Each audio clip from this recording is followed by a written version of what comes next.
तो पृथ्वी की प्रकृति के बारे में आप किस प्रकार का अनुमान लगाते हैं?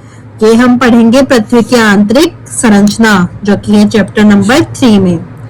क्या आपके अनुमान के अनुसार पृथ्वी क्रिकेट की गेंद की तरह एक खोखली गेंद है? यह एक ठोस गेंद है जिस पर चट्टानों की मोती परत तलमंडल है। क्या आपने कभी टेलीविजन पर ज्वालामुखी उद्गार दिखाते हुए चित्रों को देखा है? क्या आपको ज्वालामुखी से निकलते हुए गर्म लावा, मिट्टी, धुआं, आग, मैग्मा याद है? पृथ्वी के आंतरिक भाग को अप्रत्यक्ष प्रमाणों के आधार पर समझा जा सकता है। क्योंकि पृथ्वी के आंतरिक भाग में न तो कोई पहुंच सका है और न पहुंच सकता है। क्यों? वाई? बिकॉज पृथ्वी के जो अंदरूनी भाग है उसमें टेम्परेचर, तापमान की अधिकता है। पृथ्वी के धरातल का विन्यास मुख्यतः भूगर्भ में होने वाली प्रक्रियाओं का परिणाम है। जो हमारी पृथ्वी है, जिस पर पर्वत है, कहीं पर नदी है, कहीं पर घाटियां हैं, उनकी किस वजह से उनका निर्माण हुआ है? भूगर्भ में होने वाली प्रक्रियाओं की वजह से हुआ है। बहिर्जात एवं अंतर्जात प्रक्रियाएं। एक तो बहिर्जात जो पृथ्वी के भीतर होती है, बहिर्जात जो पृथ्वी के बाहर होती है धरातल के ऊपर, अंतर्जात जो धरातल के अंदर होती है। उन प्रक्रियाएं जो है वो लगातार भूदृश्य को आकार देती है। अंतर्जात प्रक्रियाओं के प्रभाव को अनदेखा कर किसी भी क्षेत्र की भू आकृति की प्रकृति को समझना अधूरा होगा। और पृथ्वी की अंतर्जात प्रक्रिया किससे समझ सकते हैं हम? पृथ्वी की आंतरिक संरचना से। अगर हमें पृथ्वी की आंतरिक संरचना नहीं पता होगी तो हम अंतर्जात प्रक्रियाओं के प्रभाव को भी समझ नहीं सकेंगे। इसलिए हम पढ़ रहे हैं पृथ्वी की आंतरिक संरचना। अर्थात किसी भी प्रदेश की भू आकृति को समझने के लिए भूगर्भिक प्रक्रियाओं के प्रभाव को जानना आवश्यक है। मानव जीवन मुख्यतः अपनी क्षेत्रीय भू आकृति से प्रभावित होता है।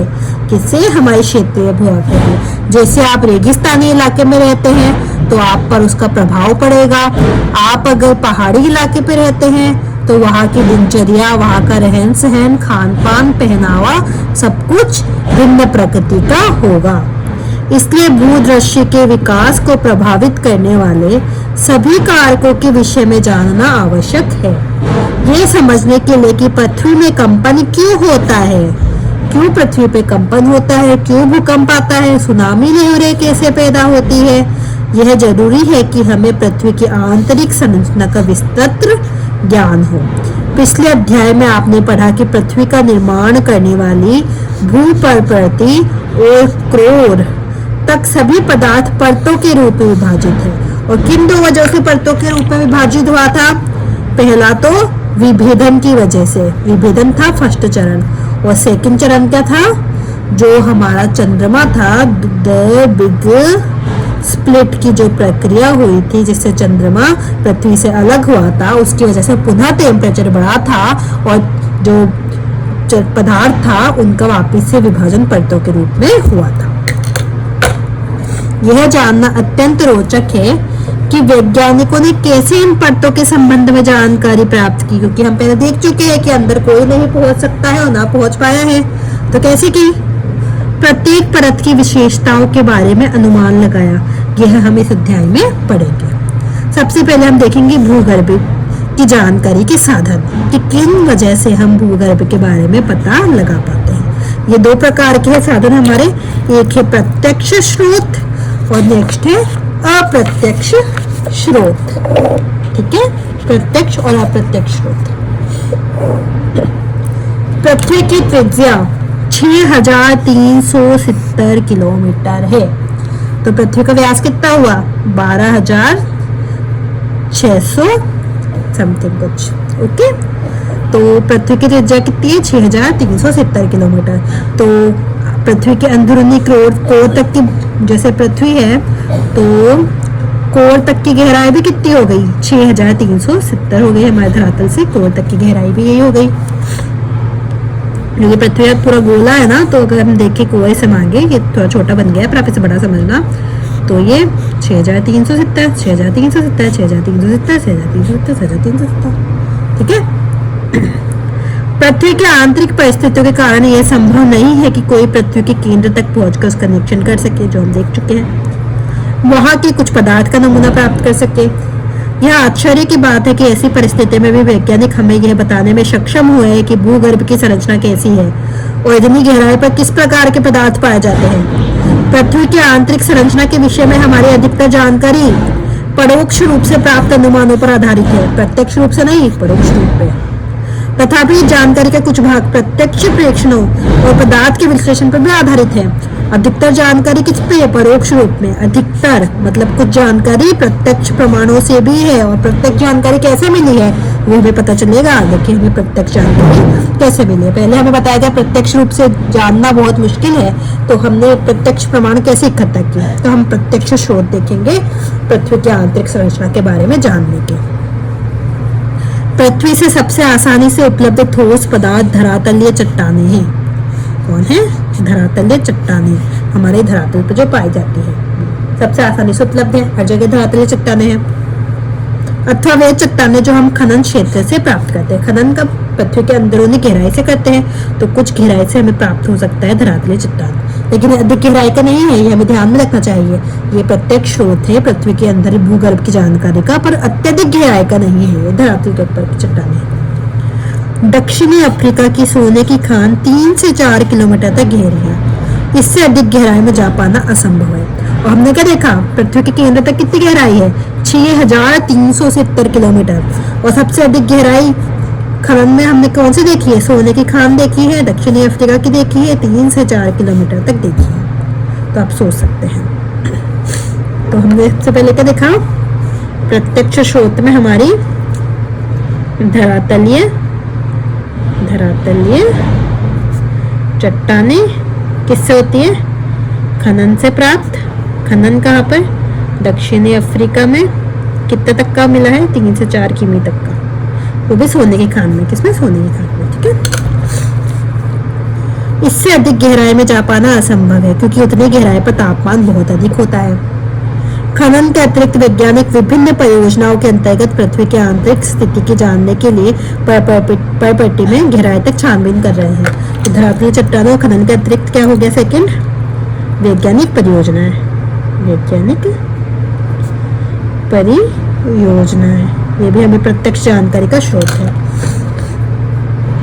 संसार भर के वैज्ञानिक 2 मुख्य योजनाओं पर कार्य कर रहे हैं।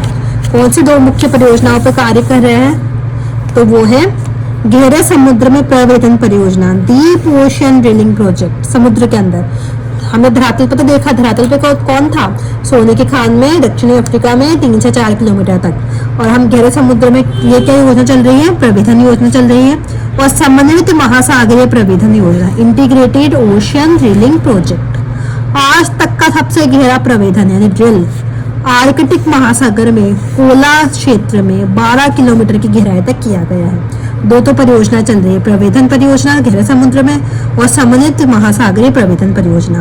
और आज तक का सबसे गहरा जो ड्रिल है, प्रवेदन है, वो कहाँ किया गया है? आर्कटिक महासागर में कोला क्षेत्र में 12 किलोमीटर की गहराई तक। और खनन सबसे अधिक कहाँ किया गया है? खनन 3 से 4 किलोमीटर तक सोने के खदान में, दक्षिणी अफ्रीका में। और महासागर में क्या है? महासागर में सबसे अधिक ड्रिल किया गया है आर्कटिक महासागर में कोला क्षेत्र में 12 किलोमीटर की गहराई तक। इन परियोजनाओं से बहुत सी अन्य गहरी खुदाई परियोजनाओं के अंतर्गत विभिन्न गहराई से प्राप्त पदार्थों के विश्लेषण से हमें पृथ्वी की आंतरिक जानकारी से संबंधित असाधारण जानकारी प्राप्त होती है। सेकंड, वैज्ञानिक परियोजनाएं हो गई। फर्स्ट, खनन रिलेटेड, उससे पता चलता है। अब थर्ड है हमारा ज्वालामुखी उद्गार, प्रत्यक्ष जानकारी का एक अन्य स्रोत है। जब कभी भी ज्वालामुखी उद्गार से लावा पृथ्वी के धरातल पर आता है, ये प्रयोगशाला अन्वेषण के लिए उपलब्ध होता है। लावा और मैग्मा में क्या अंतर होता है? जिनको पता है वो कमेंट करें, जिनको नहीं पता तो आगे पता चल जाएगा। ठीक है, देन हम देखते हैं यद्यपि इस बात का निश्चय कर पाना कठिन है कि मैग्मा कितनी गहराई से निकला है, क्योंकि हम ज्वालामुखी उद्गार भी देखते हैं तो कुछ ज्वालामुखी में जो मैग्मा का चैम्बर होता है वो सतह के नजदीक ही होता है, कुछ में कुछ ज्यादा गहराई में होता है, कुछ में और गहराई में होता है, तो हमें पता नहीं चल पाता कि कितनी गहराई से निकला है। ठीक है, तो हम प्रत्यक्ष स्रोत क्या मानेंगे, जब अधिकतर जानकारी हमें अप्रत्यक्ष स्रोत से प्राप्त हुई है, कुछ जानकारी प्रत्यक्ष स्रोत से प्राप्त हुई है, प्रत्यक्ष प्रमाण से, प्रेक्षण, उसके विश्लेषण से। और वो प्रत्यक्ष स्रोत कहाँ से आया हमारे पास, एक धरातलीय चट्टानों से खनन द्वारा, जिसमें सबसे अधिक खनन हमने किया है दक्षिणी अफ्रीका में 3 से 4 किलोमीटर तक। सेकंड, वैज्ञानिक परियोजनाओं से, जो 2 परियोजनाएं हमने देखी, उन 2 परियोजनाओं में सबसे अधिक अभी तक कितना गहरा हो चुका है ड्रिल, सबसे अधिक प्रवेदन हो चुका है, ड्रिल हो चुका है आर्कटिक महासागर में। हाँ, आर्कटिक महासागर में 12 किलोमीटर का कोला क्षेत्र में। ओके, कोला क्षेत्र में। थर्ड जानकारी का स्रोत क्या है हमारा, ज्वालामुखी। लेकिन ज्वालामुखी से क्या पता नहीं चल पाता, गहराई चल नहीं पाती, मैग्मा गहराई क्वेश्चन मार्क, पता नहीं चल पाती मैग्मा गहराई। ठीक है, कितने से आया है। ओके, तो ये हमारे प्रत्यक्ष स्रोत है। अब हम देखेंगे अप्रत्यक्ष स्रोत, जो कि अधिकतर जानकारी उनसे ही हमारी निर्मित हुई है। हमारे अप्रत्यक्ष स्रोत, पदार्थ के गुणधर्म के विश्लेषण से पृथ्वी के आंतरिक भाग की अप्रत्यक्ष जानकारी प्राप्त होती है। खनन क्रिया से हमें पता चलता है कि पृथ्वी के धरातल में गहराई बढ़ने के साथ साथ तापमान और दबाव में वृद्धि होती है। इतना ही नहीं, हमें यह भी पता चलता है कि गहराई के बढ़ने के साथ साथ पदार्थ का घनत्व भी बढ़ता है। तापमान, दबाव, घनत्व में इस परिवर्तन की दर को आंका जा सकता है। पृथ्वी की कुल मोटाई को ध्यान में रखते हुए वैज्ञानिकों ने विभिन्न गहराई में पदार्थ के तापमान, दबाव, घनत्व के मान को अनुमानित किया। यह अप्रत्यक्ष होता है कि हमने कुछ मात्रा में प्रत्यक्ष मिला था खनन से, पर हमने अंदरूनी तक का अप्रत्यक्ष रूप से अनुमान लगाया। प्रत्येक परत के संदर्भ में इन लक्षणों का सविस्तार वर्णन इसी अध्याय में आगे किया गया है। पृथ्वी की आंतरिक जानकारी का दूसरा अप्रत्यक्ष स्रोत है उल्काएं। फर्स्ट अप्रत्यक्ष स्रोत का था खनन क्रिया से जो पदार्थ मिला है उसका विश्लेषण करके हम लोग जानकारी खुद से अनुमान लगाकर वैज्ञानिक लोगों द्वारा तापमान, दबाव, घनत्व का अनुमान लगाना। ठीक है, तो फर्स्ट तो हो गया खनन क्रिया वाला ही। ठीक, सेकंड क्या है, फर्स्ट वो हो गया। सेकंड हमारा क्या है, उल्काएं।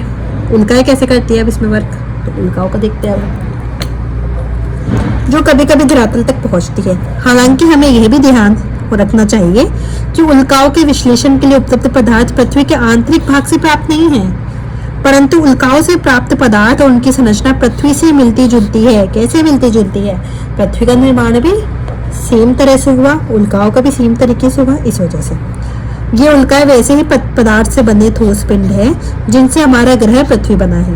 अतः पृथ्वी की आंतरिक जानकारी के लिए उल्काओं का अध्ययन एक अन्य महत्वपूर्ण स्रोत है। ठीक है, हमने 2 चीजें देखी इसमें। अब हम देखेंगे नेक्स्ट है अन्य अप्रत्यक्ष स्रोतों में गुरुत्वाकर्षण। गुरुत्वाकर्षण भी हमें पृथ्वी के आंतरिक बारे में बताता है, उसके द्वारा भी हमें पृथ्वी की आंतरिक जानकारी के बारे में पता चलता है। कैसे चलता है गुरुत्वाकर्षण द्वारा आंतरिक जानकारी का पता, तो गुरुत्वाकर्षण, क्योंकि गुरुत्वाकर्षण क्या है, अधिक घनत्व वाला पदार्थ और कम घनत्व वाला पदार्थ, घनत्व भिन्नता के कारण गुरुत्व का मान भी असमान होता है। उस वजह से चुंबकीय क्षेत्र, पृथ्वी का चुंबकीय क्षेत्र भी हमें बताता है इसकी अंदरूनी जानकारी के बारे में। ठीक है, क्योंकि लोहा होगा तभी चुंबकीय क्षेत्र होगा। भूकंप संबंधी क्रियाएं, भूकंप संबंधी क्रियाओं का आगे विस्तार से वर्णन है कि ये कैसे बताता है। अगर आपको अनुमान चाहिए तो भूकंप की जो तरंगे होती है ठोस, द्रव, गैस के लिए कुछ तरंग होती है जो चलती है तीनों माध्यम से, और जो एस नामक तरंग होती है वो द्रव माध्यम में से गमन नहीं करती, और उस वजह से हमें पता चल पाता है कि जो पृथ्वी की आंतरिक संरचना है उसमें द्रव भाग पे मौजूद है। पृथ्वी के धरातल पर भी विभिन्न अक्षांशों पर गुरुत्व बल एक समान नहीं होता है। गुरुत्वाकर्षण बल कहाँ पर अधिक होता है, तो गुरुत्वाकर्षण बल ध्रुवों पर अधिक एवं भूमध्य रेखा पर कम। क्यों, क्योंकि पृथ्वी पूर्णतः गोलाकार नहीं है, पृथ्वी का आकार इस प्रकार का है। यहाँ है पोल हमारे, यहाँ है इक्वेटर यानी हमारा भूमध्य। ठीक है, तो भूमध्य रेखा पे कम होता है और ध्रुव पर गुरुत्वाकर्षण अधिक होता है, क्योंकि इनकी दूरी अधिक है, इसकी कम है। तो आप कहेंगे आपने अभी त्रिज्या बताई थी 6370, तो वो तो अलग अलग होनी चाहिए। हाँ, थोड़ी वेरी करती है, ठीक है। पृथ्वी के केंद्र से दूरी के कारण गुरुत्वाकर्षण बल ध्रुवों पर अधिक और भूमध्य रेखा पर कम होता है। गुरुत्व का मान पदार्थ के द्रव्यमान के अनुसार भी बदलता है। पृथ्वी के भीतर पदार्थों का असमान वितरण भी इस भिन्नता को प्रभावित करता है। अलग अलग स्थानों पर गुरुत्वाकर्षण की भिन्नता अनेक कारणों से प्रभावित होती है। इस भिन्नता को क्या कहते हैं हम? गुरुत्व विसंगति। गुरुत्व विसंगति हमें भूपर्पटी में पदार्थों के द्रव्यमान के वितरण की जानकारी देती है कि भूपर्पटी में पदार्थ का द्रव्यमान कैसे वितरित है, कहाँ अधिक द्रव्यमान है, कहाँ कम द्रव्यमान है। तो वो गुरुत्व विसंगति की वजह से हो रहा है। भूकंपीय गतिविधियां भी पृथ्वी की आंतरिक जानकारी का महत्वपूर्ण स्रोत है, उसका आगे वर्णन किया गया है। तो अप्रत्यक्ष स्रोत हमें बताने पड़े तो हम बताएंगे खनन क्रिया से जो वैज्ञानिक अनुमान लगाते हैं वो सेकंड उल्का है। उल्का अभी तो हमारी पृथ्वी का पार्ट नहीं है, फिर भी हमें उल्काओं से जानकारी मिलती है। थर्ड हम कहेंगे गुरुत्वाकर्षण, ग्रेविटी, गुरुत्वाकर्षण। फोर्थ हम कहेंगे चुंबकीय क्षेत्र, चुंबकीय क्षेत्र। और फिफ्थ हम कहेंगे भूकंप, ठीक है, भूकंप। ज्वालामुखी से तो हमें प्रत्यक्ष जानकारी मिलती है और भूकंप से हमें अप्रत्यक्ष जानकारी मिल पाती है। अब देखेंगे भूकंप से कैसे जानकारी मिलती है। गुरुत्वाकर्षण का आप समझा पाएंगे, ठीक है। भूकंपीय तरंगों का अध्ययन पृथ्वी की आंतरिक परतों का संपूर्ण चित्र प्रस्तुत करता है। साधारण भाषा में भूकंप का अर्थ है पृथ्वी का कंपन। भूकंप, भू का कंपन। यह एक प्राकृतिक घटना है। ऊर्जा के निकलने के कारण तरंगे उत्पन्न होती है, ठीक। ऊर्जा निकलेगी, तरंग उत्पन्न होगी जो सभी दिशाओं में फैलकर भूकंप लाती है। सभी दिशाओं में जाएगी, कंपन बढ़ेगा, इधर से एक माध्यम से दूसरे माध्यम तक पहुंचेगा और बस फैल जाएगा। पृथ्वी में कंपन क्यों होता है? नहीं जन जाते कंपन क्यों हो रहा है। प्रायः भ्रंश के किनारे ही ऊर्जा निकलती है।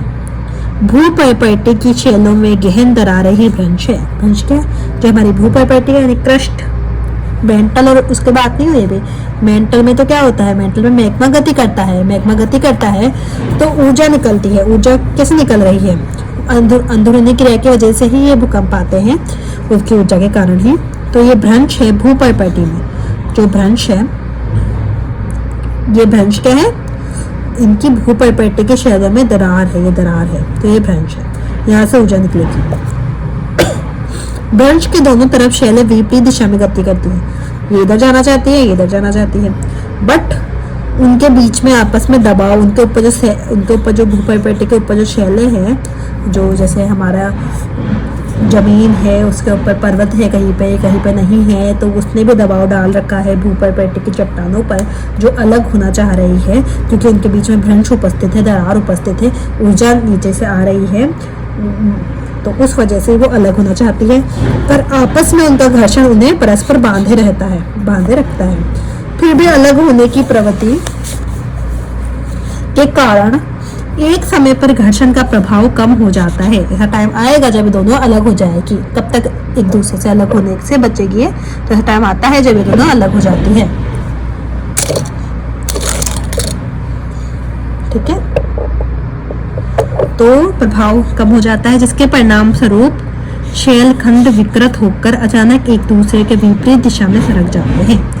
इसके परिणाम स्वरूप ऊर्जा निकलती है, और जो ऊर्जा निकलती है वह ऊर्जा तरंगे सभी दिशाओं में गतिमान होती है, और ये तरंगे हमें भूकंप की अनुभूति करवाती है। वह स्थान जहाँ से ऊर्जा निकलती है उसे भूकंप का उद्गम कहलाता है। उद्गम मतलब कहाँ हुआ? धरातल के अंदर भी हो सकता है, क्योंकि ऊर्जा कहाँ से निकल रही है। हम इस चित्र से देखें, अगर ऊर्जा निकलने का स्थान ऊपर ये है चट्टाने, ठीक है, जिससे दबाव डाल रखा है, जिसकी वजह से ये भ्रंश है। भ्रंश यहाँ पे बना है, भ्रंश निर्मित है, नीचे से ऊर्जा आई है। ये दोनों अलग होने की प्रवृत्ति है, पर ये अलग नहीं हो पाते क्योंकि ऊपरी दबाव आ रहा है इन पर एक समय ऐसा आएगा जब ये दोनों अलग होना चाहेगी, अलग हो जाएगी, ये ऊर्जा निकलेगी, ऊर्जा निकल रही है, तो ये पॉइंट जो होगा ऊर्जा निकलने का जो पॉइंट है वो कहलाएगा हमारा फोकस, यानी उद्गम केंद्र। और जो धरातल पर जैसे ये पहुंची, धरातल पर तरंग पहुंची, तो इसे हम बोलेंगे अधिकेंद्र, ठीक है, एपिसेंटर। ये बोला जाएगा हमारा एपिसेंटर। ये एपिसेंटर है, ये फोकस है।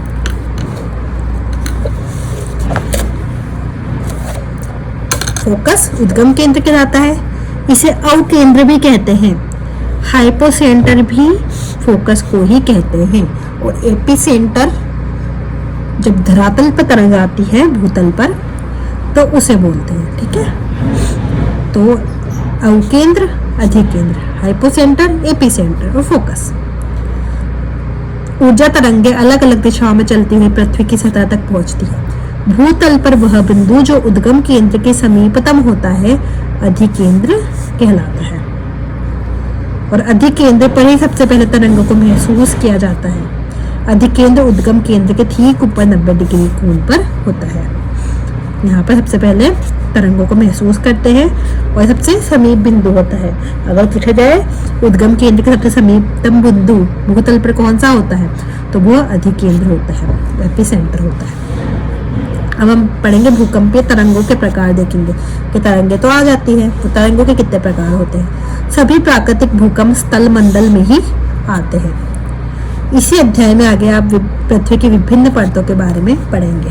अभी इतना समझ लेना पर्याप्त है कि स्थल मंडल पृथ्वी के धरातल से 200 किलोमीटर तक की गहराई वाले भाग को कहते हैं। और 200 किलोमीटर तक की गहराई में क्या जाता है, हमारा भूपर्वतीय आएगा, साथ में मेंटल का भी कुछ भाग हमारे स्थल मंडल में इंक्लूड होता है। भूकंप मापी यंत्र सिस्मोग्राफ सतह पर पहुंचने वाली भूकंप तरंगों को अभिलेखित करता है। भूकंपीय तरंगों का अभिलेखीय वक्र दिखाता है। यह वक्र 3 अलग बनावट वाली तरंगों को प्रदर्शित करता है। जो भूकंपीय तरंगे हैं उनको भूकंप मापी द्वारा या मापते हैं, अभिलेखित करते हैं, वो भूकंपीय वक्र को दिखाता है। और इस वक्र में 3 तरह की तरंगों को दिखाया जाता है।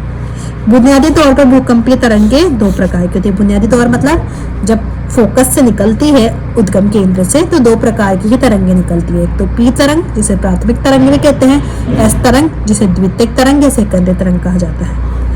भूकंपीय तरंग के पर 2 प्रकार के हमने क्या किया, इन्हें 2 प्रकार में हमने किया है। भूकंपीय तरंगे बॉडी वेव्स और धरातलीय तरंगे सरफेस वेव। भूकंपीय तरंगों का 2 प्रकार होता है, P waves and S waves. और धरातलीय तरंगे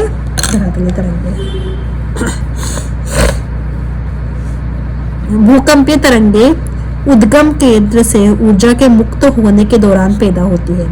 पृथ्वी के अंदरूनी भाग से होकर सभी दिशाओं में आगे बढ़ती है। कौन से तरंगे, भूगर्भिक तरंगे, इसलिए इन्हें भूगर्भिक तरंगे कहा जाता है। भूगर्भीय तरंगे एवं धरातलीय शैलों के मध्य अन्योन्य क्रिया के कारण नई तरंगे उत्पन्न होती है जिन्हें धरातलीय तरंगे कहा जाता है। ये तरंगे धरातल के साथ साथ चलती है। तरंगों का वेग अलग अलग घनत्व वाले पदार्थों से गुजरने पर परिवर्तित हो जाता है। अधिक घनत्व वाले पदार्थ में तरंगों का वेग अधिक होता है। पदार्थों के घनत्व में भिन्नता के कारण परावर्तन एवं आवर्तन होता है जिससे इन तरंगों की दिशा भी बदल जाती है। भूगर्भीय तरंगे 2 प्रकार की होती है। भूगर्भिक तरंगे एक तो पी और एक एस तरंगे। पी तरंगे तीव्र गति से चलने वाली तरंगे है, तीव्र गति से चलती है। सबसे अधिक तीव्र तो हमारी धरातलीय तरंगे चलती है, उसके बाद पी, फिर एस तरंगे। धरातल पर सबसे पहले पहुंचती है। धरातल पे क्या पहुंचती है, पी तरंगे तीव्र गति चलती है, धरातल पे सबसे पहले पहुंचती है। इन्हें प्राथमिक तरंगे कहा जाता है। पी तरंगे ध्वनि तरंगों जैसी होती है। क्यों? क्योंकि ये ठोस, गैस, द्रव तीनों में चलती है। इस तरंगे धरातल पर कुछ समय अंतराल के बाद पहुंचती है। यह द्वितीयक तरंग कहलाती है। इस तरंगों के विषय में एक महत्वपूर्ण तथ्य है कि ये केवल ठोस में ही चलती है। इसमें ठोस में ही चलती है। पी चलती है, पी एस तीव्र है, पहले पहुंचती है, ये बाद में पहुंचती है 2nd नंबर पर। ये क्या करती है, ठोस, द्रव प्लस गैस तीनों में चलती है। ये किसमें, ओनली ठोस, सिर्फ ठोस में चलती है। एस तरंगों की महत्वपूर्ण विशेषता है। इसी विशेषता ने वैज्ञानिकों को भूगर्भिक संरचना समझने में मदद की, क्योंकि एस तरंग कहाँ नहीं चलेगी, जहाँ गैस होगा या द्रव्य पदार्थ होगा। ठीक है। परावर्तन में से तरंगे प्रतिध्वनित होकर वापस लौट आती है। जैसे ये परावर्तन है, यहाँ पर आई, टकराई, ये हो गई, इधर आ गई। भूकंप लेखी पर बने आरेख, जबकि आवर्तन में तरंगे कई दिशाओं में चलती है। आवर्तन हुआ इस दिशा में, इस दिशा में, तो वो है। भूकंप लेखी पर बने आरेख से तरंगों की दिशा भिन्नता का अनुमान लगाया जाता है। तो भूकंप लेखी से क्या क्या पता चलता है? तो हमारा अभिलेखीय वक्र पता चलता है भूकंपीय तरंगों का, भूकंप मापी यंत्र से यानी सिस्मोग्राफ से। और एक इनकी दिशा भिन्नता का अनुमान भी लगाया जा सकता है कि किस दिशा में ये बदलने वाली है, किस दिशा में जाने वाली है, वो भी पता लगाया जा सकता है हमारा भूकंप लेखी से। तो भूकंप लेखी तो इनका भूकंपीय वक्र दिखाता है हमें, एंड हम इनसे दिशा भिन्नता का अनुमान भी लगा सकते हैं इसके आरेख से। ठीक है, ये दो का। भूकंपीय तरंगे भूकंप लेखी पर अंत में धरातलीय तरंग के अंत में अभिलेखित होती है। तो ये भी याद रखने की चीज है कि जो धरातलीय तरंगे हैं वो भूकंप लेखी पर अंत में, लास्ट में अभिलेखित होती है। सबसे पहले कौन होती होगी? प्राथमिक तरंग दिखती होगी, द्वितीयक तरंग दिखती होगी, फिर धरातलीय तरंग। ये सबसे ज्यादा विनाशकारी होती है ना, शैल विस्थापित होती है और इमारतें गिर जाती है। धरातलीय तरंगे सर्वाधिक विनाशकारी। तो फर्स्ट नंबर पे ये, फिर पी तरंगे सबसे तीव्र, उसके बाद एस तरंगे सेकेंडरी तरंगे लास्ट में पहुंचती है। भूकंपीय तरंगों का संचरण। अब इनका संचरण कैसे होता है, जिससे हमें हमारे मेन टॉपिक से भटकना नहीं है। हमारा मेन टॉपिक था कि जो हमारा पृथ्वी है उसकी जो आंतरिक संरचना है उसके अप्रत्यक्ष स्रोत क्या है, जिससे हमें पता लग पाता है पृथ्वी की आंतरिक संरचना के बारे में। तो उन अप्रत्यक्ष स्रोतों को पढ़ते हुए हमने गुरुत्वाकर्षण देखा, खनन देखा, हमने उल्काओं के बारे में देखा, हमने चुंबकीय क्षेत्र देखा। उसके बाद हम भूकंप को देख रहे हैं। भूकंप के बारे में हमने विस्तार से पढ़ा कि भूकंप का कैसे अभिलेखन करते हैं, सिस्मोग्राफ कैसे करता है, कौन कौन सी वेव्स होती है, फोकस क्या होता है, अधिकेंद्र क्या होता है, अवकेंद्र क्या होता है, इनके बारे में हमने जानकारी प्राप्त की।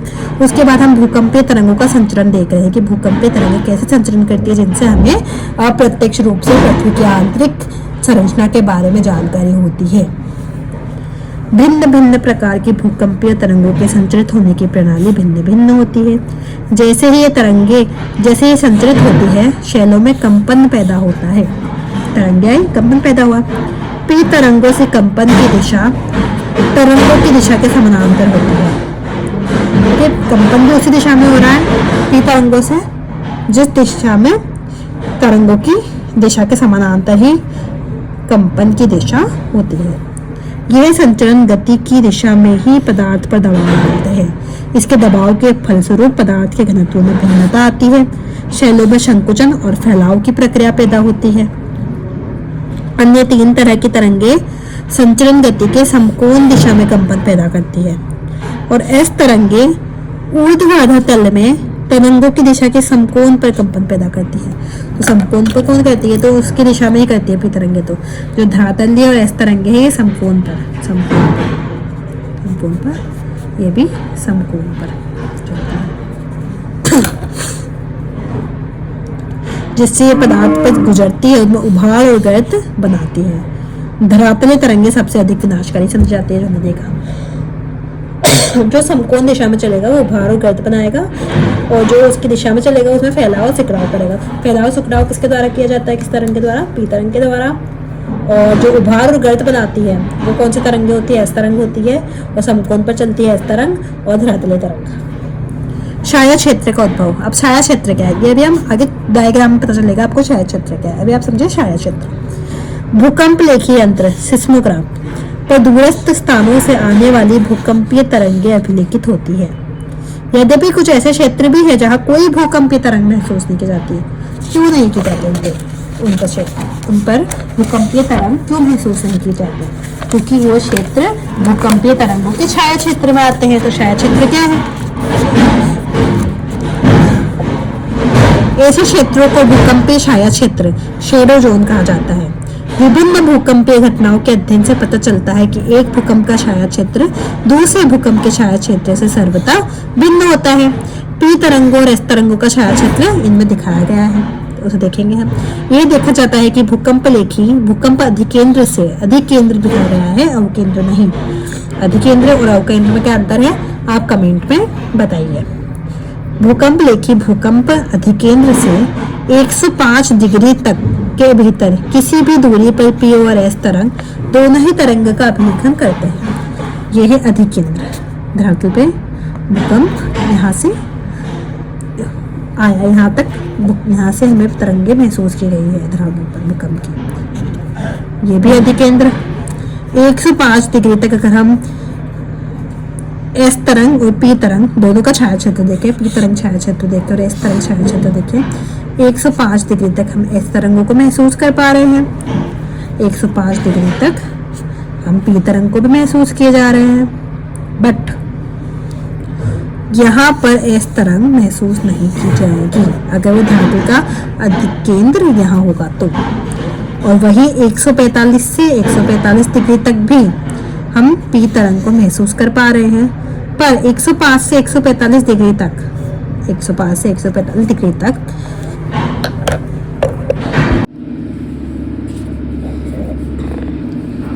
तो पी और एस दोनों ही तरंगों का अभिलेखन करते हैं।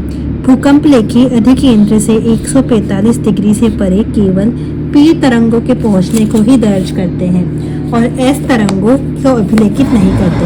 अतः वैज्ञानिकों का मानना है कि भूकंप अधिकेंद्र से 105 से 145 डिग्री के बीच का क्षेत्र जहां कोई भी भूकंपी तरंग अभिलेखित नहीं होती, दोनों प्रकार की तरंगों के लिए छाया क्षेत्र है। 105 डिग्री के परे पूरे क्षेत्र में एस तरंगे नहीं पहुंचती। एस तरंगों का छाया क्षेत्र पी तरंगों के छाया क्षेत्र से अधिक विस्तृत है। भूकंप अधिकेंद्र के 105 से 145 डिग्री तक पी तरंगों का छाया क्षेत्र एक पट्टी के रूप में पृथ्वी के चारों तरफ प्रतीत होता है। ठीक है। एस तरंगों का छाया क्षेत्र न केवल विस्तार में बड़ा है वरन यह पृथ्वी के 40% भाग पर भी विस्तृत है। तो ये पृथ्वी का कितना प्रतिशत भाग हुआ? 40% भाग पर विस्तृत है। अगर आपको भूकंप अधिकेंद्र का पता हो तो आप किसी भी भूकंप का छाया क्षेत्र रेखांकित कर सकते हैं। कैसे? 105 डिग्री तक दोनों तरंगे पहुंचेगी, उसके बाद एस तरंग का पूरा छाया क्षेत्र हो गया और 145 तक फिर हमें पी तरंग दिखाई देगी क्योंकि यहाँ से इनका आवर्तन हो रहा है उस वजह से, और यहाँ पर पी तरंग का छाया क्षेत्र। तो क्यों हो रहा है आवर्तन भी और क्यों एस तरंगे नहीं दिख रही? इसका अर्थ क्या है? एस तरंगे यहाँ से क्यों नहीं पहुंच पा रही? क्या कोर का बाहरी भाग द्रव्य है? देखते हैं। अब हम टाइप्स ऑफ भूकंप देखेंगे, भूकंप के प्रकार देखेंगे। सामान्यतः विवर्तनिक भूकंप, टेक्टोनिक भूकंप ही अधिक आते हैं। यह भूकंप भ्रंशतल के किनारे चट्टानों के सरक जाने के कारण उत्पन्न होता है। जो हमने देखा भूपट्टी के अंदर चट्टानों के सकने से जो भूकंप आते हैं वो। सेकंड टाइप के भूकंप होते हैं विवर्तनिक भूकंप का एक विशिष्ट वर्ग ही है वो ज्वालामुखी जन्य भूकंप है, ज्वालामुखी के कारण। और ज्वालामुखी भी एक तरह की भूगर्भिक प्रक्रिया ही है। तो ये भूकंप सक्रिय ज्वालामुखी क्षेत्रों में आते हैं।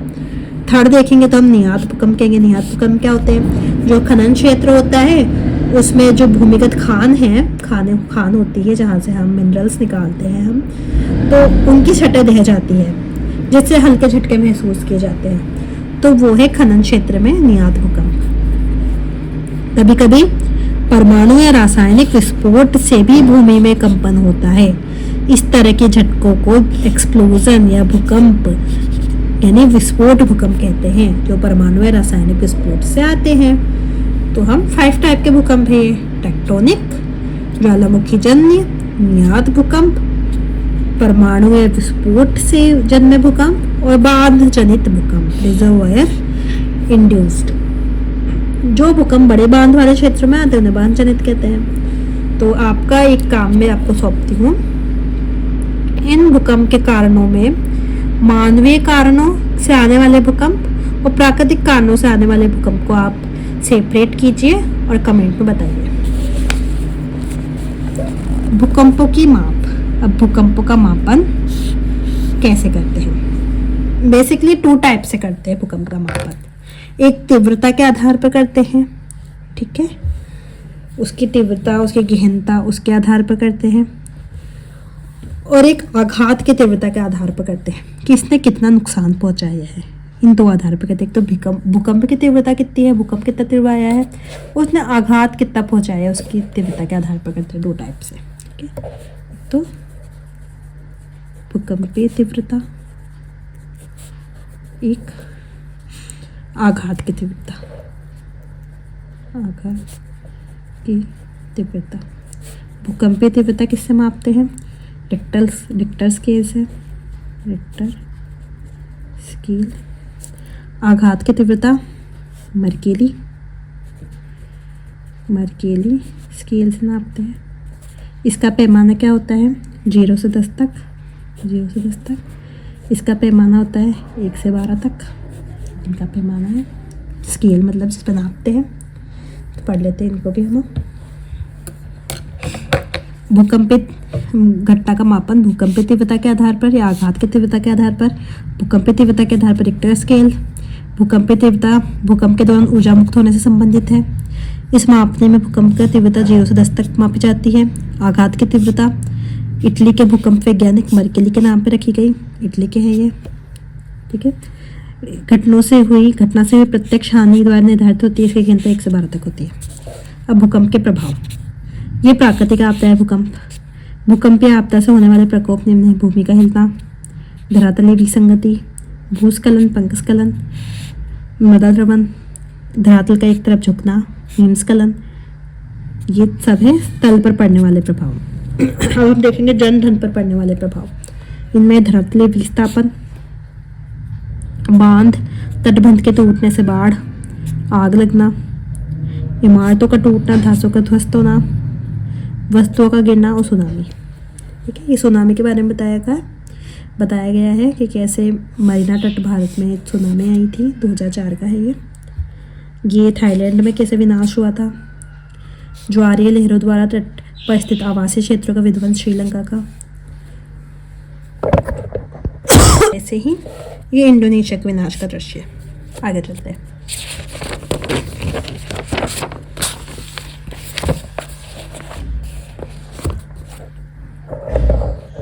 यही बात लिखी है कि पहले 6 प्रभाव स्थल रूपों पर देखा जा सकता है और जो अन्य प्रभाव है वो जनधन हानि के रूप में समझा जा सकता है। सुनामी का प्रभाव। सुनामी क्या होता है? सुनामी दरअसल वो है कि भूकंप जो आया है वो स्थल रूप के नीचे उसका फोकस स्थल जो है, धरातल जो है, उसके नीचे उसका उद्गम स्थल होने के स्थान पर उसका उद्गम केंद्र जल यानी जो महासागर है उसके नीचे होता है। देन सुनामी आती है। सुनामी का प्रभाव तभी पड़ेगा जब भूकंप का अधिकेंद्र समुद्र अधस्थल पर हो। फर्स्ट शर्त है। सेकंड, भूकंप की तीव्रता बहुत अधिक हो। अगर कम तीव्रता तो महासागर में आकर रुक जाएगा, धरातल तक नहीं पहुंच पाएगा। सुनामी अपने आप में भूकंप नहीं है, यह वास्तव में लहरें हैं जो भूकंपीय तरंगों से उत्पन्न होती हैं। यद्यपि मुक्त रूप से कंपन की क्रिया कुछ सेकंड ही रहती है, फिर भी यदि भूकंप की तीव्रता रिक्टर स्केल पर 5 से अधिक है तो इसके परिणाम अत्यधिक विनाशकारी होते हैं। रिक्टर स्केल और मर्केली स्केल में अंतर बताइएगा। भूकंप की आकृति, आवृत्ति। भूकंप एक प्राकृतिक आपदा है। तीव्र भूकंप के झटकों से जनधन की अधिक हानि होती है। फिर भी ऐसा नहीं है कि विश्व में सभी भागों में तीव्र भूकंप आते हैं। केवल वही क्षेत्र जो भ्रंश के समीप है ऐसे तीव्र झटके महसूस करते हैं। भ्रंश क्या होता है आगे बढ़ेंगे। हम ज्वालामुखी और भूकंप के वितरण का वर्णन अगले अध्याय में पढ़ेंगे। कैसे वितरित है, कैसे टेक्टोनिक प्लेट से संबंधित है, परतें क्या होती है, हमारा जो पृथ्वी है उस पर किस रूप में बटी हुई है, आगे बढ़ेंगे। प्रायः देखा गया है कि रिक्टर स्केल पर 8 से अधिक तीव्रता वाले भूकंप के आने की संभावना बहुत ही कम होती है और ये 1-2 साल में एक बार ही आते हैं। कब संभावना है? हल्के भूकंप हर मिनट पृथ्वी के किसी न किसी भाग में महसूस किए जाते हैं। अब पृथ्वी की संरचना जो हम मेन जिसकी वजह से हम ये सारी चीज़ें हमने देखी है कि प्रत्यक्ष स्रोत, अप्रत्यक्ष स्रोत जिनसे हमने पता लगाया है पृथ्वी की संरचना के बारे में वैज्ञानिकों ने, अब उस संरचना का अध्ययन हम करेंगे कि वो पृथ्वी की संरचना कैसी है, उसके बारे में हम पढ़ेंगे।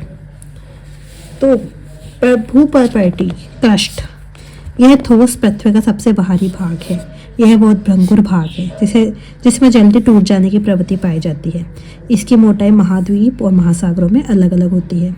महासागरों में इसकी मोटाई महाद्वीपों की तुलना में कम होती है। ये ओशन है, ये कॉन्टिनेंट है, ये कॉन्टिनेंट पे पर्वत है। सबसे अधिक भूपर्पैटी की मोटाई कहाँ होगी? ऑब्वियसली पर्वत के नीचे होगी, क्योंकि यहाँ तक है। इसके नीचे कम होगी, इसके नीचे थोड़ी अधिक होगी। महासागरों के नीचे इसकी औसत मोटाई 5 किमी, औसत मोटाई 5 किलोमीटर। मुख्य पर्वतीय श्रृंखलाओं में मोटाई और अधिक होगी, महाद्वीपों के नीचे 30 किलोमीटर। जैसे ये पर्वत हिमालय है तो इस पे 70 किलोमीटर। ठीक है, ये बात थी। चित्र से समझते हैं हम। चित्र है भूपर्पैटी 0 से 100 किलोमीटर तक बीच में होती है। ये मोह असंतता जो इनके बीच डिसकंटिन्यूटी है, जिनसे 3 परतें हैं टोटल हमारी पृथ्वी की। 3 परतें हैं, एक है भूपर्पैटी, एक है मेंटल, एक है क्रस्ट, एक है कोर, जिसे हम कोर भी कहते हैं। तो ये 3 परतें हैं, अलग अलग डिसकंटिन्यूटी असांतत्य से इन्हें पृथक हुई है ये तीनों। तो मोह असांतत्य भूपर्पैटी को मेंटल से अलग करता है। तो दुर्बलता मंडल है फिर 400 किलोमीटर तक। 2900 किलोमीटर के नीचे कोर क्षेत्र आ जाता है, जो कि द्रव कोर में देखा जा सकता है इसका ऊपरी भाग। ठीक है, आगे पढ़ते हैं। मेंटल के बारे में पढ़ेंगे हम। भूगर्भ में पर्पैटी के नीचे के भाग को मेंटल कहलाता है। पर्पैटी के नीचे का भाग मेंटल कहलाता है। ये मोह सातत्य से आरंभ होकर 2900 किलोमीटर की गहराई तक पाया जाता है। ठीक है, स्टार्ट होता है मोह 2900। मेंटल का ऊपरी भाग दुर्बलता मंडल एस्टेनोस्फीयर। एस्टेनो का अर्थ है दुर्बलता से है, जिसका विस्तार 400 किलोमीटर तक है, 400 किलोमीटर। और रेस्ट 2500 किलोमीटर नीचे मेंटल का निचला भाग है। ज्वालामुखी उद्गार के द्वारा जो लावा धरातल पर पहुंचता है वो इसी का ही स्रोत है। लावा से पहुंचता है, दुर्बलता मंडल तक पहुंचता है। दुर्बलता मंडल 400 किलोमीटर तक है। दुर्बलता मंडल जो कि मेंटल का भाग है, उसी से लावा निकलता है। भूपर्पैटी और मेंटल का ऊपरी भाग स्थल मंडल कहलाता है। स्थल मंडल में केवल भूपर्पैटी नहीं आएगा, केवल मेंटल नहीं आएगा, दोनों होंगे तब उसको लिथोस्फीयर स्थल मंडल कहेंगे। इसकी मोटाई 10 से 200 किलोमीटर तक हो सकती है स्थल मंडल। ठीक है, 10 से 200 किलोमीटर तक हो सकती है। भूपर्पैटी की तो हमने देखी थी 5 किलोमीटर, 30 किलोमीटर, 70 किलोमीटर तक होती थी, और 100 किलोमीटर तक मैक्सिमम है उसकी। 200 किलोमीटर कैसे जाएगी? सोचो ना, स्थल मंडल की जो गहराई है, मोटाई है, 200 किलोमीटर तक कैसे जाएगी? जब भूपर्पैटी 0 से 100 किलोमीटर तक ही है, तो 200 किलोमीटर तक जाने के लिए दुर्बलता मंडल मेंटल को उसमें आना पड़ेगा। मेंटल का भी दुर्बलता मंडल वाला भाग मोस्टली, तो इस वजह से निचले मेंटल का विस्तार दुर्बलता मंडल के समाप्त हो जाने के बाद तक है। ये ठोस अवस्था में, निचला मेंटल ठोस अवस्था में। अब कोर, जैसा कि पहले इंगित किया जा चुका है, भूकंपीय तरंगों के वेग ने पृथ्वी के कोर को समझने में सहायता की। कोर और मेंटल की सीमा 2900 किलोमीटर की गहराई पर है। इसे बाह्य कोर आंतरिक कोर में बांट सकते हैं। बाह्य कोर तरल है, आंतरिक कोर ठोस है। कोर भारी पदार्थों से बना है, क्योंकि विभेदन हुआ था, डिफ्रेंशिएशन हुआ था पृथ्वी के बनने के समय। इसमें निकेल और फेरम जैसी धातु है, इसलिए नीचे कहते हैं। ठीक है, नीचे ज्वालामुखी और ज्वालामुखी निर्मित स्थल रूप। अगर हमें एक तरह में समझना हो तीनों को, तो हम समझेंगे फर्स्ट है भूपर्पैटी, सेकंड है मेंटल, थर्ड है कोर। ये है 0 से 100 किलोमीटर, ये है 100 किलोमीटर 2900 किलोमीटर तक, एंड ये है हमारा 2900 किलोमीटर तक, लास्ट तक जो 6000 हमारा लास्ट का रहता है वहाँ तक, ठीक है। इसकी ओशन पे मोटाई है 5 किलोमीटर, क्रस्ट पे मोटाई है 30 किलोमीटर, पर्वतों के नीचे और ज़्यादा हो सकती है। मेंटल का 400 किलोमीटर तक का भाग होता है दुर्बलता मंडल। ये होता है हमारा कोर, भारी धातु है इसमें, इसे नीफे कहते हैं, नीफे मतलब निकल फेरस, और इसका ऊपरी भाग परत, ऊपरी भाग है परत, क्या है द्रव्य रूप में है, ओके। अब ज्वालामुखी निर्मित स्थल रूप। आप अनेक बार ज्वालामुखी के चित्र देखे होंगे। ज्वालामुखी वह स्थान है जहाँ से निकल के गैसीय राख, तरल, चट्टानी पदार्थ, लावा पृथ्वी के धरातल तक पहुँचता है। यदि यह पदार्थ कुछ समय पहले ही बाहर आया हो और अभी निकल रहा हो तो वह ज्वालामुखी सक्रिय ज्वालामुखी कहलाता है। यदि तरल चट्टानी पदार्थ दुर्बलता मंडल से निकलकर धरातल पर पहुँचता है तब यह पदार्थ मेंटल के ऊपरी भाग में है, यह मैग्मा कहलाता है। अगर यह भूपटल पर या धरातल पर पहुँचता है तो लावा कहलाता है। तो लावा मैग्मा में अंतर हमें पता चला क्या है।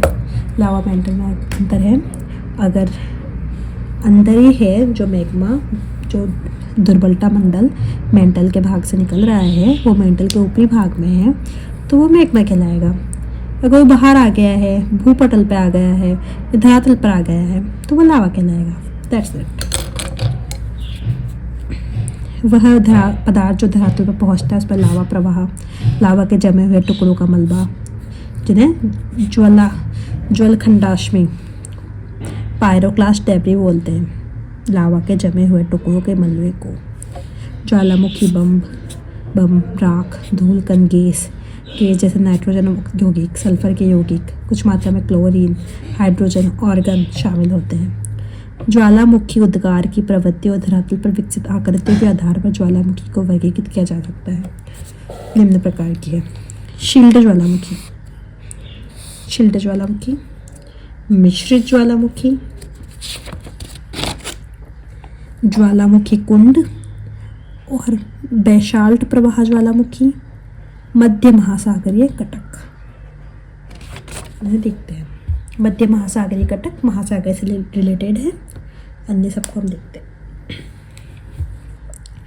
बेसाल्ट प्रवाह को छोड़कर जो भी हम ज्वालामुखी का टाइप पढ़ेंगे आगे, पृथ्वी पर पाए जाने वाले सभी ज्वालामुखी में शील्ड ज्वालामुखी सबसे विशाल है। किसको छोड़कर? बेसाल्ट को, मतलब बेसाल्ट को छोड़कर बाकियों में सबसे अधिक है। तो सबसे फर्स्ट कौन हो गया? विशालता में बेसाल्ट हो गया, बेसाल्ट प्रवाह। उसके बाद शील्ड हुआ, ठीक है, विशालता में। हवाई द्वीप के ज्वालामुखी इसके सबसे अच्छे उदाहरण हैं। तो शील्ड ज्वालामुखी के एग्जाम्पल हो गया हवाई द्वीप के ज्वालामुखी। ये ज्वालामुखी मुख्यतः बेसाल्ट से निर्मित होते हैं।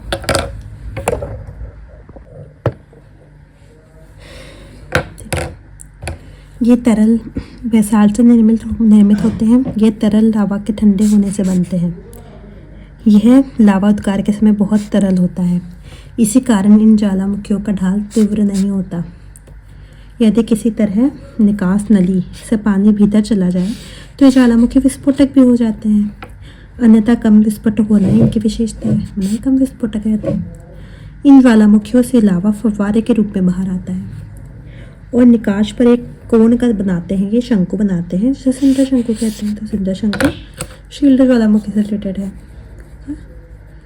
सिंडर शंकु से रिलेटेड है। मिश्रित ज्वालामुखी, इन ज्वालामुखियों से बेसाल्ट की अपेक्षा अधिक ठंडा और गाढ़ा चिपचिपा लावा उद्गार होता है, बेसाल्ट से ज़्यादा। प्रायः ये ज्वालामुखी भीषण विस्फोटक होते हैं। इनसे लावा के साथ भारी मात्रा में पायरोक्लास्टिक पदार्थ, यहाँ जो हमने देखा था लावा के जमे हुए टुकड़ों का मलबा, वो और राख भी धरातल पर पहुँचते हैं। यह पदार्थ निकास नदी के आसपास परतों के रूप में जमा हो जाते हैं, जिनके जमाव मिश्रित ज्वालामुखी के रूप में दिखते हैं। क्या अंतर हुआ? इससे क्या निकला था? Basaltic lava, basaltic lava. इससे क्या निकला? और गाढ़ा प्लस ठंडा लावा निकला बेसाल्टिक लावा से भी। और क्या निकले इससे? राख भी और पायरोक्लास्टिक डेब्री भी निकले इससे। और ये अधिक भीषण विस्फोटक था। इसकी आकार के बारे में कहा नहीं, एक बेसाल्टिक प्रवाह सबसे ज़्यादा अधिक मात्रा में फिसल्ड। तो ये सेंटर शंकु परतों के रूप में, परतें इसमें बनती नहीं है क्योंकि बहुत तरल होता है इसका लावा उद्गार के समय। ना ज्वालामुखी कुंड, कालडेरा। तो ये पृथ्वी में पाए जाने वाले सबसे अधिक विस्फोटक है, सर्वाधिक विस्फोटक ये है। उनके बाद मिश्रित होंगे। सबसे पहले सबसे ज़्यादा विस्फोटक है ज्वालामुखी कुंड। आमतौर पर इतने विस्फोटक होते हैं कि जब इनसे विस्फोट होता है तब वो ऊंचा ढांचा बनाने की जगह स्वयं नीचे ढस जाते थे। जबकि तो परतों के रूप में जमा होते थे। कौन होते थे परतों के रूप में जमा? मिश्रित ज्वालामुखी। परतों के रूप में जमा कौन नहीं होते थे? शील्ड ज्वालामुखी। सिंदर शंकु कौन बनाते थे? शील्ड ज्वालामुखी। ज्वालामुखी क्या होते हैं? ऊंचा ढांचा बनाने की जगह स्वयं नीचे ढस जाते हैं। ढसे हुए विध्वंस गर्त लावा के गिरने से जो गड्ढा बनते हैं ज्वालामुखी कुंड कहलाते हैं। कालडेरा, क्योंकि ये खुद ऊपर बढ़ने की जगह नीचे ढस जाते हैं। तो ये कहलाता है ज्वालामुखी कुंड। इनका ये विस्फोटक रूप ही बताता है कि इन्हें लावा प्रदान करने वाला मैग्मा का भंडार न केवल विशाल है जबकि इनके पास ही स्थित है, धरती के पास ही। इनके द्वारा निर्मित पहाड़ी मिश्रित ज्वालामुखी की तरह प्रतीत होती है। जो पहाड़ी बनाते हैं वो मिश्रित ज्वालामुखी की तरह प्रतीत होती है। अब बेसाल्टिक प्रवाह क्षेत्र, इसका नाम हमने सुना है बेसाल्टिक प्रवाह क्षेत्र का। ये क्या होता है? शील्ड ज्वालामुखी है तो शील्ड ज्वालामुखी से भी अधिक विशाल। ये ज्वालामुखी अत्यधिक तरल लावा उगलते हैं। क्या उगलते हैं? अत्यधिक तरल लावा जो बहुत दूर तक बह सकता है। संसार के बहुत कुछ भाग हजारों वर्ग किलोमीटर घने लावा प्रवाह से ढके हैं। इनमें लावा प्रवाह क्रमानुसार होता है और कुछ प्रवाह 50 मीटर से भी अधिक मोटे हो जाते हैं। कई बार अकेला प्रवाह सैकड़ों किलोमीटर दूर तक फैल जाता है। इसका एग्जाम्पल है डक्कन ट्रैप, जिस पर महाराष्ट्र प्रधार का ज़्यादातर भाग पाया जाता है। वृहद बेसाल्ट लावा प्रवाह क्षेत्र है। ऐसा विश्वास किया जाता है कि आज की अपेक्षा आरंभ में एक अधिक वृहद क्षेत्र इस प्रवाह से ढका था। तो वो हो गया बेसाल्ट प्रवाह। अब मध्य महासागरीय कटक ज्वालामुखी। इन ज्वालामुखियों का उद्गार महासागरों में होता है। मध्य महासागरीय कटक की श्रृंखला है जो 70,000 किलोमीटर अधिक लंबा है और जो सभी महासागरीय बेसिनों में फैली है। इस कटक के मध्यवर्ती भाग में लगातार उद्गार होता रहता है। अब हम पांचों को समझते हैं। ज्वालामुखी, ज्वालामुखी,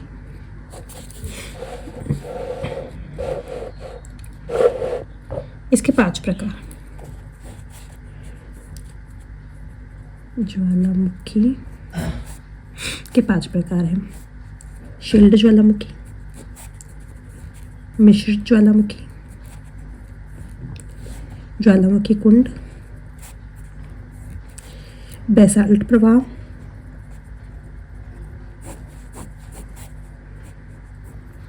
फिफ्थ मध्य महासागरीय कटक।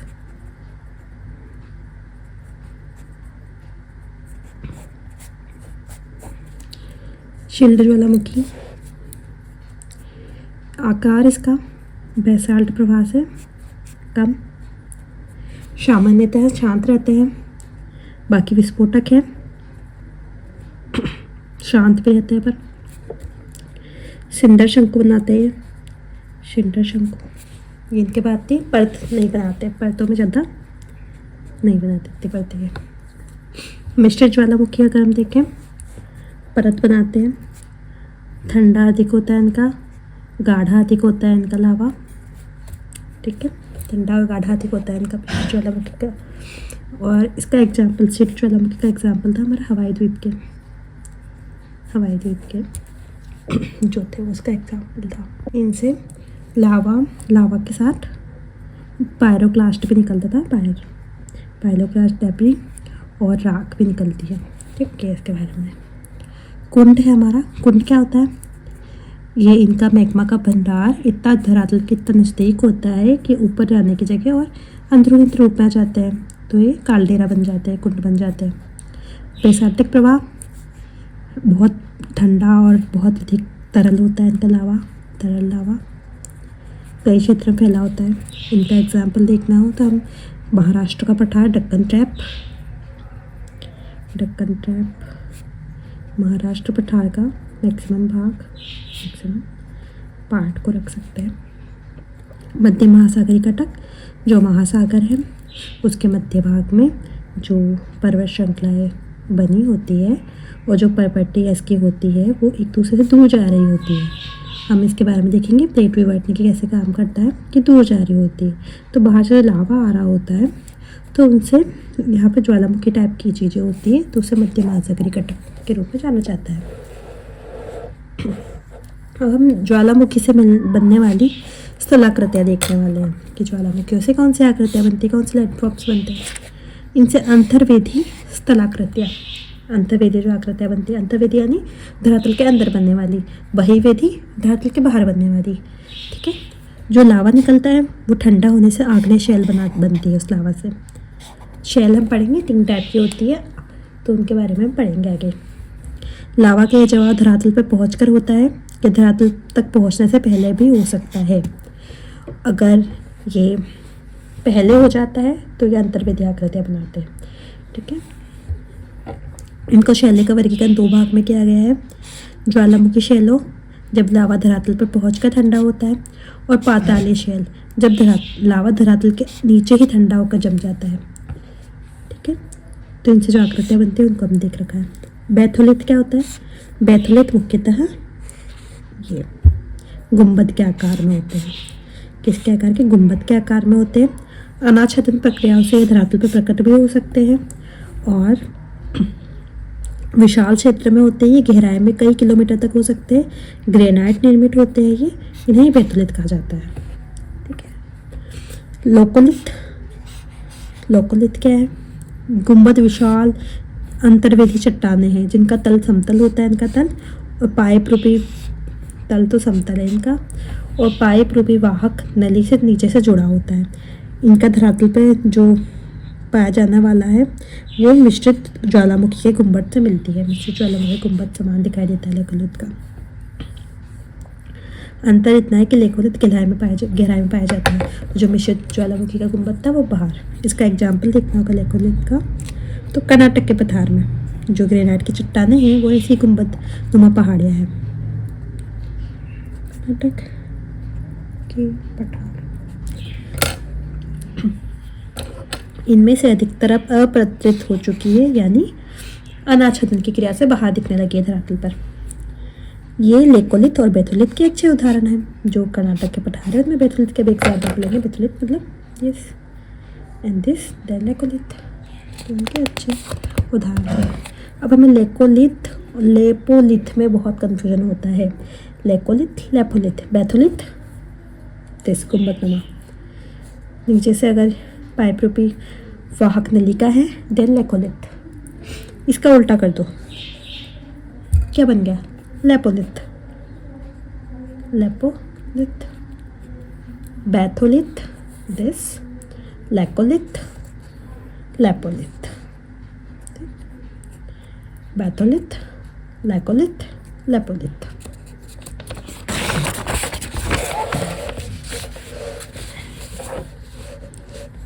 लेपोलिथ, फैकोलिथ और सिल देखेंगे। फैकोलिथ क्या है देखेंगे हम, फैकोलिथ क्या है। फैकोलिथ आप जोड़ लो बैथोलिथ, लेपोलिथ को जोड़ लो, फैकोलिथ बन जाएगा। इसे आप अगर बैथोलिथ समझो यानी आप लेकोलिथ समझो, लेकोलिथ का ऊपरी पार्ट, एंड इसे लेपोलिथ समझो तो भी फैकोलिथ बन जाएगा। ऊपर उठते लावा के कुछ भाग क्षैतिज दिशा में पाए जाने वाले कमजोर धरातल में, आप समझो ऐसे लावा क्यों जमा है कि धरातल तो समतल होना चाहिए ना, कमजोर धरातल था तो लावा की वजह से ये सौसर के रूप में आ गया। तो क्षैतिज दिशा में पाया जाने वाला है कमजोर धरातल में चला जाता है। यहाँ ये अलग अलग आकृतियों में जम जाता है। यदि ये त्रिस्तरीय के आकार में जम जाए तो ये लेपोलिथ कहलाता है। कई बार अंतर्वेदी आग्नेय चट्टानों की मोरदार अवस्था में अपनति के ऊपर और अभिनति के तल में लावा का जमाव पाया जाता है। तो ये पर्दुमा या लहरदार चट्टान निश्चित वाहक नली से मैग्मा भंडार से शुरू होती है जो बेथलिथ में विकसित होते हैं। तो लेपोलिथ ये इससे जुड़ी भी हो सकती है नली से। तो ये पेगोलिथ। अभी क्षैतिज तल में एक चादर के रूप में ठंडा होना शीला शीट। क्षैतिज तल में चादर के रूप में ठंडा हो गया तो शीला शीट। इसमें हमें कन्फ्यूजन होता है कि शील ज़्यादा मोटी होती है कि शीट ज़्यादा मोटी होती है। शीट पतली होती है, शील ज़्यादा मोटी होती है। ठीक, डाइक ऐसा क्षैतिज रूप में खड़ा हो जाएगा। तो डाइक का एग्जाम्पल हम देना हो तो महाराष्ट्र में, महाराष्ट्र क्षेत्र। महाराष्ट्र किस किस का एग्जाम्पल बन गया? महाराष्ट्र क्षेत्र का मैंने बताएगा, महाराष्ट्र क्षेत्र का। और किस चीज़ का एग्जाम्पल? The Deccan trap. ठीक है, तो ये है।